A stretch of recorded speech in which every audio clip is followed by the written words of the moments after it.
Hey everyone, I can't remember how many, I think it's 270Ks, can't remember what year it is. Doing an auto transmission flush and a vehicle inspection and transfer case.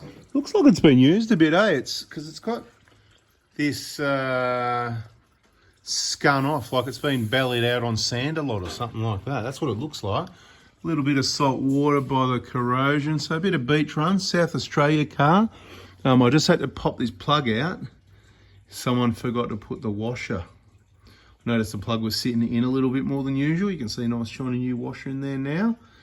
And I did it that quickly that when I checked the fluid level, it was still full and ready to drip out. So pretty slick. Anyway, brakes. Got to have a look at the brakes here. These rear pads, look, they're okay for a quick high country trip, but they need to replace soon. Pretty easy to change these rear brakes. I've got a feeling the owner might have a crack himself. You don't have to change the rotors or machine them if you're braking smooth. But remember, lsiauto.com.au, if you want to get genuine pads cheaper than the dealer and if you want to get some good cheap rotors. And we've got a discount code. What is it? 4B4-2024. FOURBY 4-2024. Set up a discount for you. So a bit of inspection while I'm waffling. And I'm just letting this transmission oil drain. You can see we've got the 20-litre drum set up. That's where the filler is for people that can't find the filler plug on these transmissions. It is hard to find. If you watch my older videos, you might have had a bit of a laugh because we didn't just show you where it is. We fluffed around a bit. This is the drain plug at the back corner, and this is the check level plug. There's a whole procedure. If you look on our YouTube channel, 4B4 Diesel, you'll find a whole heap of playlists. One of them says automatic transmission. And this will get cleaned up a bit better. We wash it down when we finish. Right? Automatic transmission, check out that playlist, get to know it, get to know how it works. There's at least a couple of transmission flush videos. These tyres are getting down a little bit. These are the USA KO2s.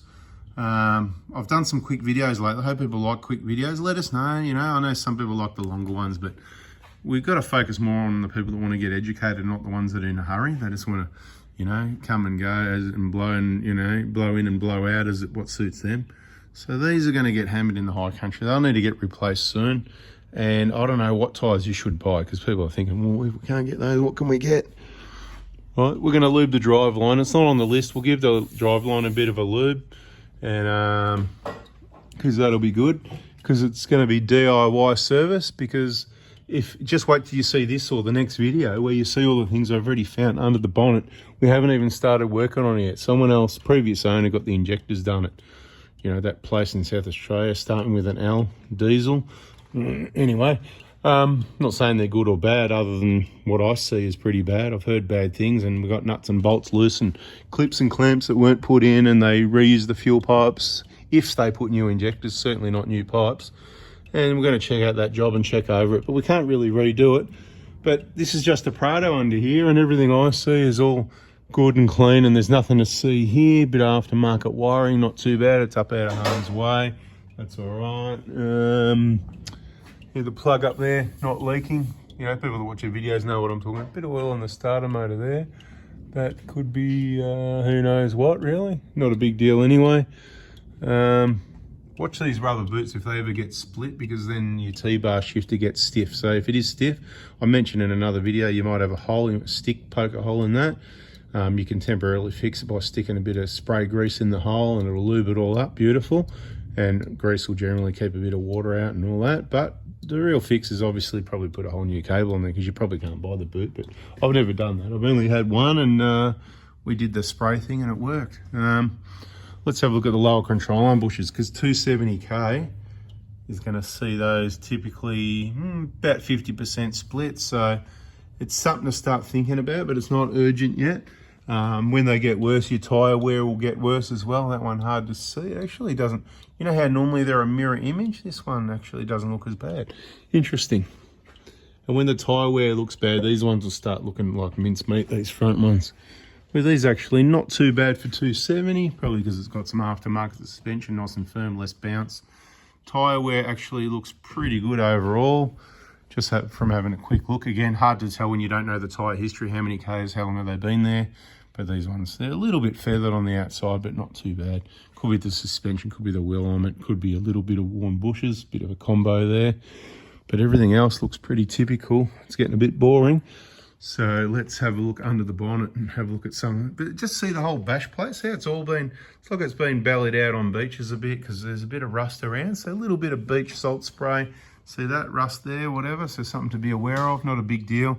This could do with a bit of lanolin and a bit of spraying. You know, we did some recent videos showing a bit of maintenance. The 120's come up beautiful with a bit of cleaning, a bit of spraying, a bit of lanolin. You know, it's had a bit of a rinse. It's sitting around a bit at the moment. It's going to get driven. Next time you see it on the hoist, you're going to go, wow, it looks like it's done 50,000 Ks, not 450. But anyway, these rubber things that are broken away and gone, just take those clips out, keep them for spares for someone else, and get rid of the rubber. You don't need it. It's a good inspection area when you need to change your alternator. That's your access point as well. Yeah, I can't see any problems here. This looks pretty good for 270K. Just run in. Let's look under the bonnet. Anyway, this is up the top side of things. One of the things happening is a radiator, and that's a fun job on a 150 compared to a 120. You can see the radiator's leaking there. And it's like, what other things can we find? Well, somebody else has done the injectors, not us.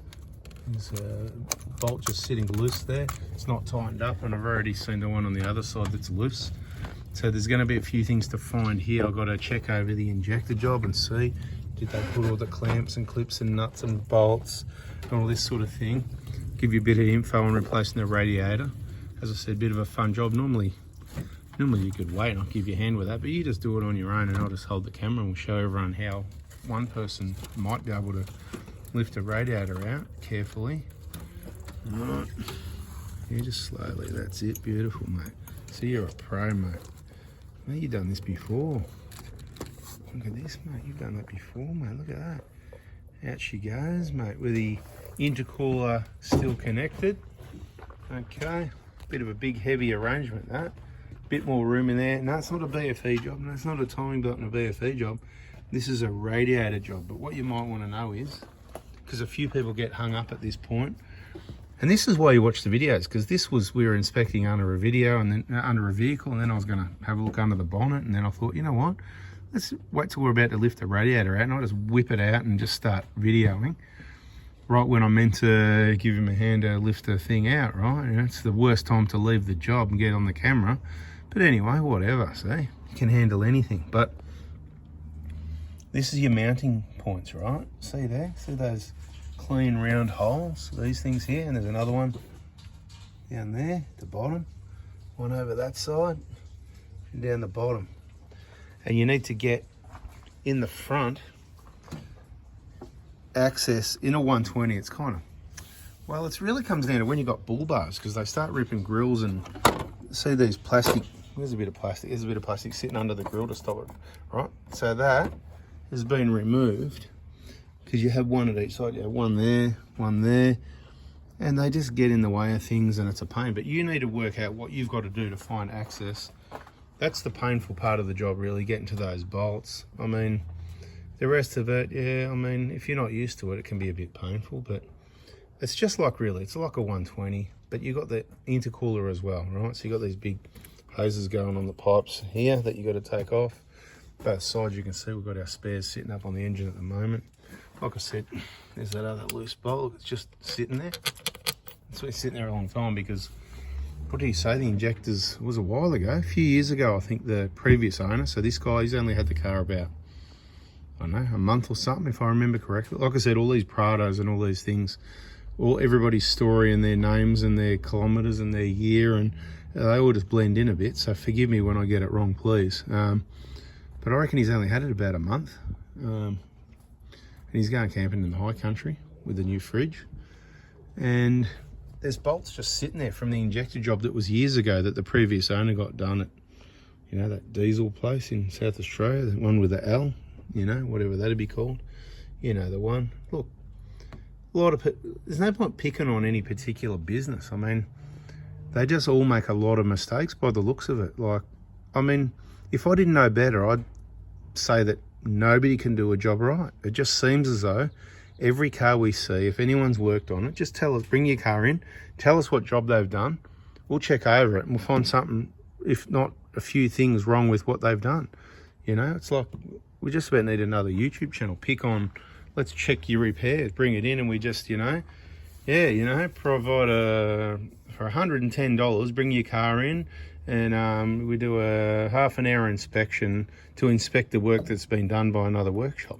It's just ridiculous that it just seems that people can't get the job done right, you know.